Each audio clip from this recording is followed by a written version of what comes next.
Fecken tumbles down the leaderboard from 1st to 9th, while the name Charles Wilkin once again appears at the top. But now with Johnny Gemmell breathing down his neck, just 1/10 of a second. Day 2 of the Total Tour Natal Rally. The day that will most probably set the tone for the rest of the season. But we only have 1/10 of a second between the two names at the top of the leaderboard, with a string of equally fast drivers snapping at their heels. And this is the first stage of the day, the same stage that turned the rally on its head even before it got started. So the drivers will be wary. The BP Volkswagen Polo of Hergen Fecken and Pierre Harries are the first ones to break the morning silence. Fecken has to play the dreaded role of road sweeper, but soon he would have more serious problems to worry about. And it's the same problem as we had yesterday. The starter just didn't want to kick in. So we tried to push start it, but unfortunately it didn't want to go. Rally leaders Charles Wilkin and Greg Godrich are the next ones over the slippery sugarcane roads of Ellingham. The Basil Reed Fiesta driver was held up at the scene of Poulter's fire the day before, so this was his first attempt at this tricky stage at full pace. He set the benchmark time of 19 minutes and 17 seconds. 380, left 7, big drop out.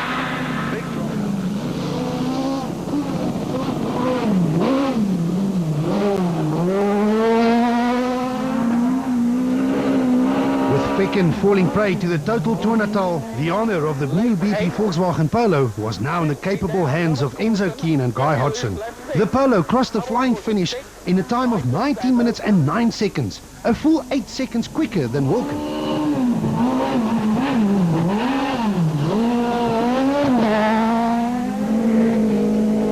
It became clear that the stage times would start to tumble, and tumble it did.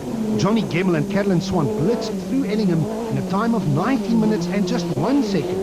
The Castle Toyota started the day just 0.1 seconds from the lead, but this time was enough to rocket them straight to the top. JP Damso and Grant Martin had a good day on day 1, and from 5th on the road, the Team Total driver had expectations of setting a good time, but he didn't. 19 minutes and 33 seconds was more than a half a minute off the pace.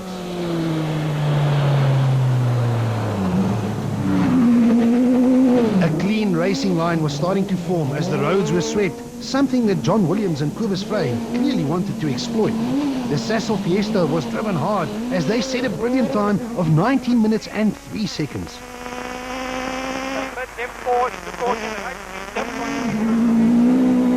Dutch driver Hans Weiss and co-driver Bjorn de Gant started their second day of South African gravel road racing behind the wheel of the BP Volkswagen Polo. Weiss was clearly enjoying his African adventure. Yeah, but we were so good on the road. You know, this is the first time on the stage, and one corner closed a little on the end, and I couldn't do anything anymore, so we get in the field and we need to get out, and we lose only now 10 seconds. It's really because we had a very good stage at that moment. Next up, the second Basil Reed Ford Fiesta of hometown heroes Jan Habig and Robert Paisley.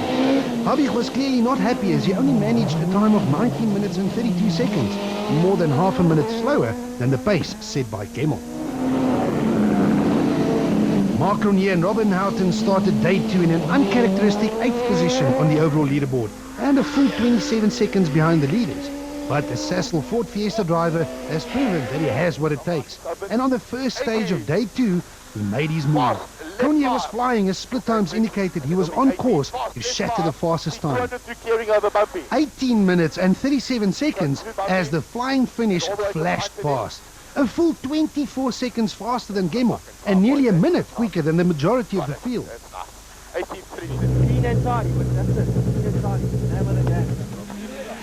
After sweeping the roads on day 1, Japie van Niekerk and Gerard Snyman were hoping for better luck on day 2.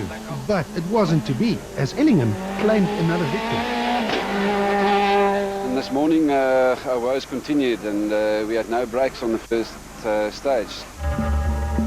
Back in the service park, it's half-break for Hergen Fecken and the new BP Polo.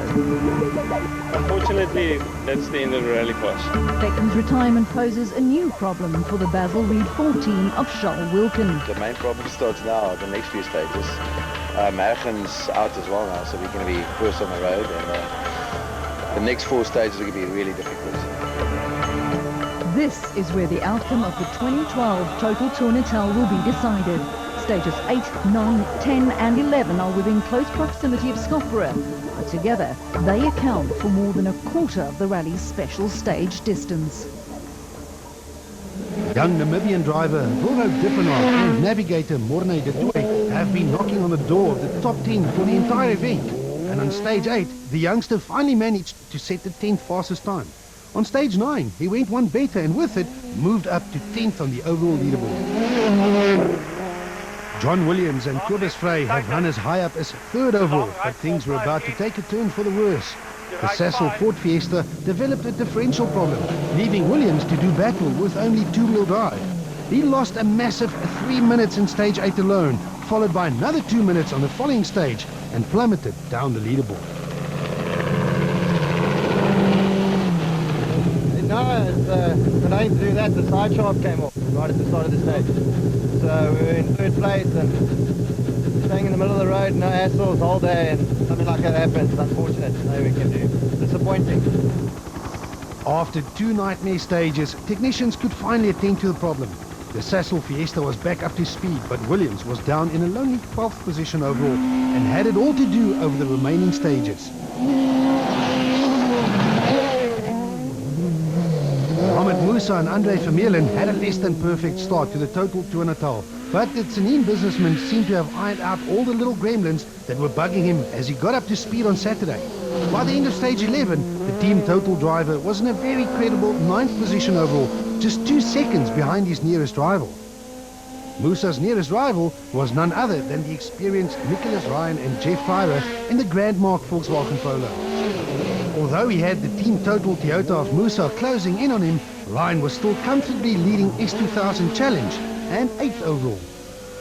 JP Damso and Grant Martin might have felt a little extra pressure on their sponsors' event. Sponsors want you to be fast, but they also don't want you to make a mistake and throw it all away.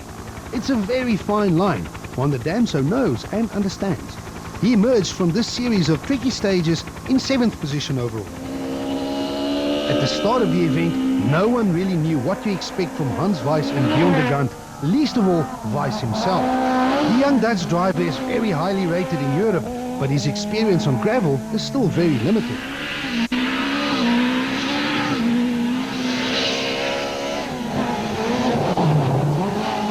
Although the new BP Volkswagen Polo showed signs of various altercations with the sugarcane, the Dutchman was in good spirits and enjoying the experience. Yeah, the car's okay. Jan Habig and Robert Paisley finally got to grips with their new Basil Reed Ford Fiesta. He started this week of stages in a lonely 8th position, but after setting a number of fast times, including the fastest time of all on stage 9, the 6 times champion flew up the leaderboard straight past his former teammate Enzo Keen and into 4th position overall.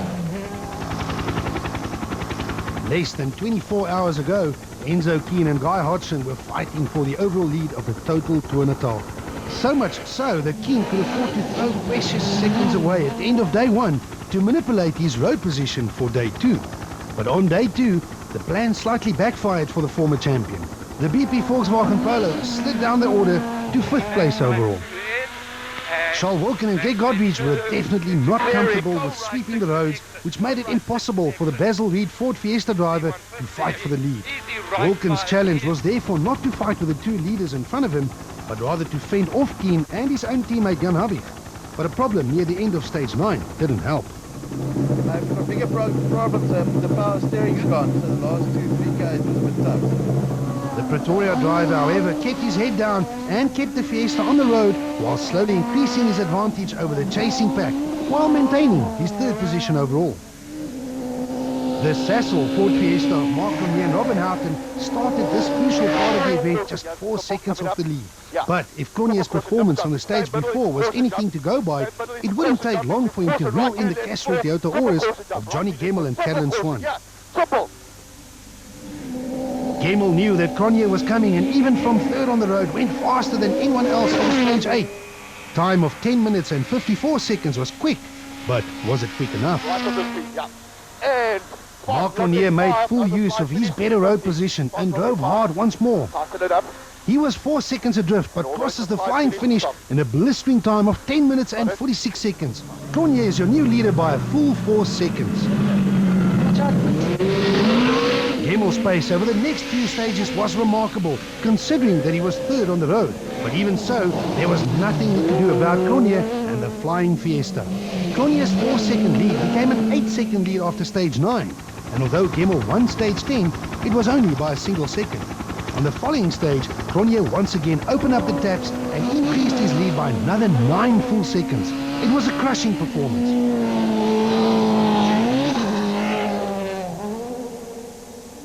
Back at the service park in Skopje, it was time for well-earned rest for both man and machine, and time to reflect on the day's stages so far. Wilken was still in third and ahead of the chasing pack, but he had no answer to the speed of the leaders. We've now really got to push in the last 4 stages because they're all repeats, and hopefully we can maintain our 3rd place. I think that's the best we can hope for. Johnny Gemel had thrown all caution to the wind, but was there anything he could do to chase Cronje down? Yeah, now we're going back to these 4 stages that we've done this morning, so I'll keep going, eh? Mark Cronje was in devastating form and controlled the race beautifully from the front, whilst almost making it look easy. It's never easy, but we're just trying to keep it clean, like I said right from the start. You know, when we're on those notes and you're keeping the car smooth and tidy, and then yeah, the times just flow. So that's the aim of the game. These are the final few stages of the 2012 Total Tour Natal. Stages 12 to 15 are exact repeats of the 4 previous stages, so hopefully for the guys at the front of the field, road sweeping will be a thing of the past. It should now be a straight fight to the finish. The side shaft inside the Sassel Ford Fiesta of John Williams and Cobus Frey was now repaired. Over the final few stages, the Cape Townians showed that they've got the pace to compete with the front runners by setting a few top 5 stage times as he climbed his way up the leaderboard and into 9th position overall.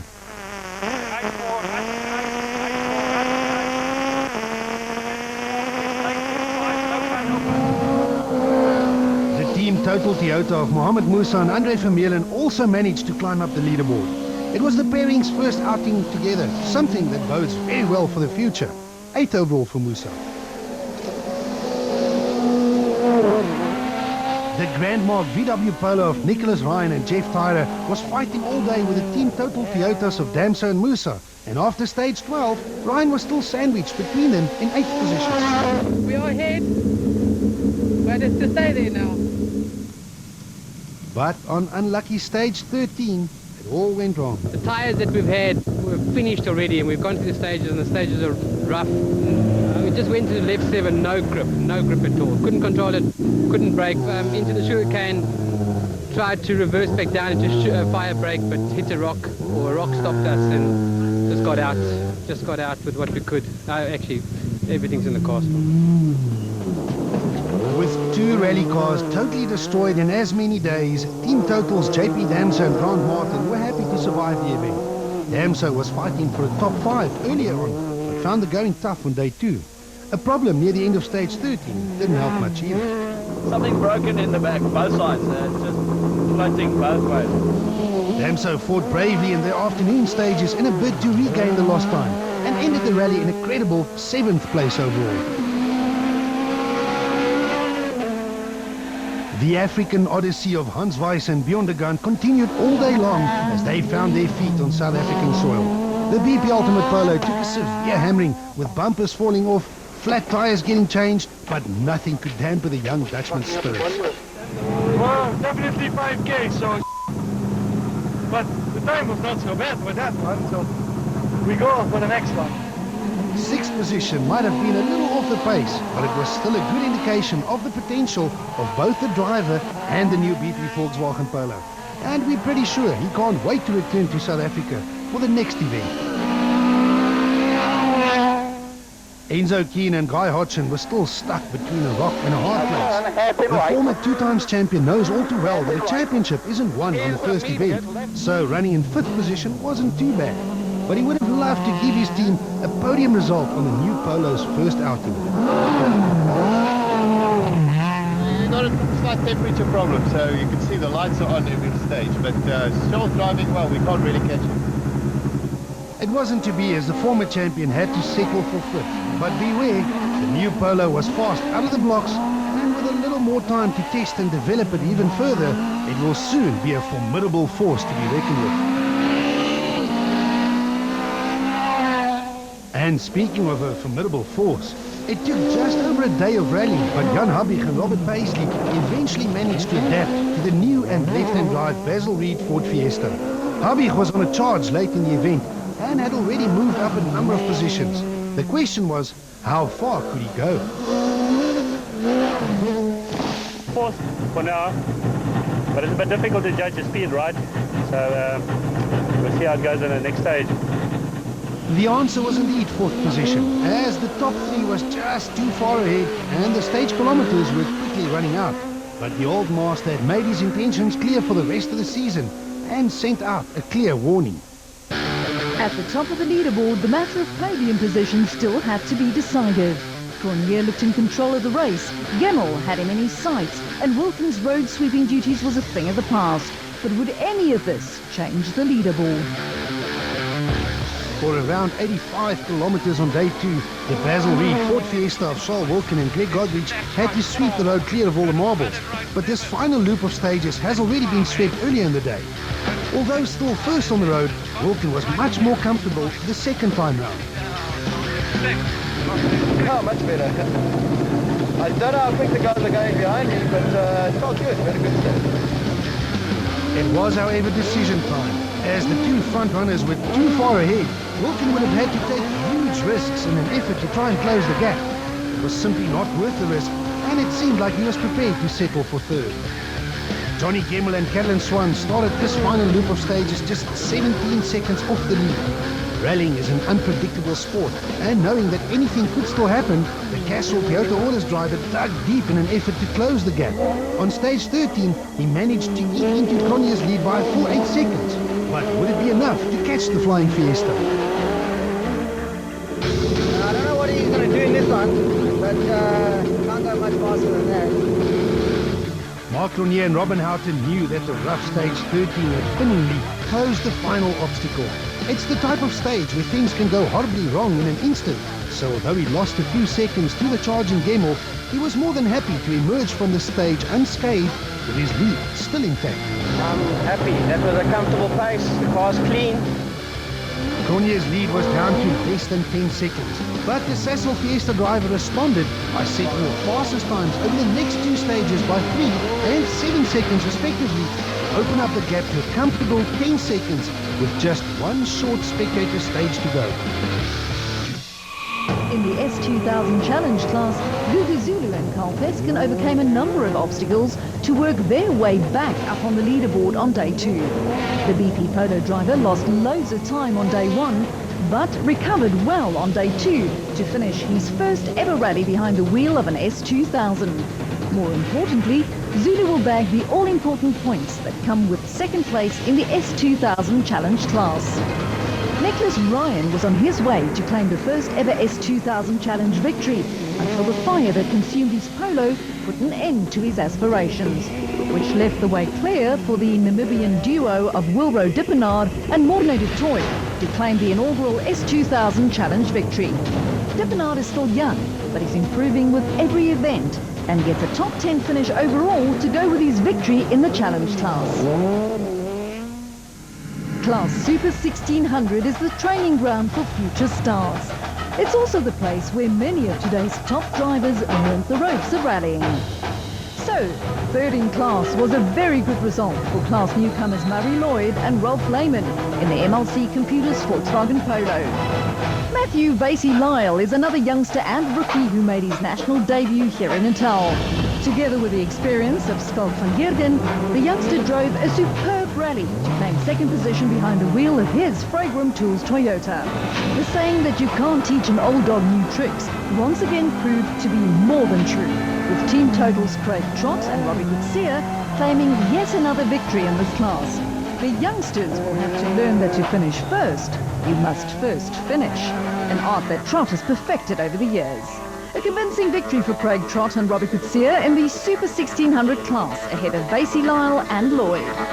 First win of the season, and especially happy with that, and it's always a bonus to win it on the total rally. There was still one more stage that stood between Mark Cronje and victory. The final special stage of the Total Tour Natal in the shadow of the majestic Moses Mabhida World Cup Soccer Stadium and in front of thousands of fanatical spectators. Total pulled out all the stops by providing a great spectacle that even included the antics of superstar trails bike rider Brian Capper. The scene was set for the final showdown. The stage was only 3 kilometers long, and the gap between Charles Wilkin in third place and Johnny Gemmell in second position was more than a minute. Wilkin knew it was too little too late, but gave the crowd a good show by winning the stage in the Basil Reed Ford Fiesta. Johnny Gemmell and Carolyn Swan had a full 20 seconds to make up on rally leader Cronje. This wasn't going to happen in just 3 kilometers, and the Castrol Toyota driver conceded defeat. Although it was still a special stage, Mark Cronje and Robin Houghton treated it as a lap of honor in front of the thousands of spectators who have come to witness a dominant performance. It was a fine victory for the Sassel Ford team, who will be hard to beat in 2012. Mark Cronje romps to a convincing first victory of 2012 ahead of Johnny Gemmell. Charles Wilkin completes the podium in third. Hubbing's fourth place earns the Basil Reed squad the team prize, while the debut of the new BP Polo ended in fifth. The Dippenard takes the first challenge victory and finishes in 10th. In a rally as tough as the Total Tour Natal, third place is an excellent result for Charles Wilkin. I'm very tough. You know, it's been a difficult day today, running first on the road, but the car worked well. Toyota lost one car on this event, but Johnny Gemmell's fine second position will provide some consolation. But it was okay, we pushed. Mark was a bit down the road, he got a bit more grip than us, and he was going well. We couldn't keep up with him today. And what a dominant performance by Mark Cronje, who gets the season off to a perfect start by spraying the Victor champagne from the top step of the podium. Starting off with the momentum that we've got going forward to our own rally now in Sassel, and knowing the package that we've got, putting a lot of effort in off-season. The guys have done a great job on the car, so yeah, I think it's just the spirits we need going forward.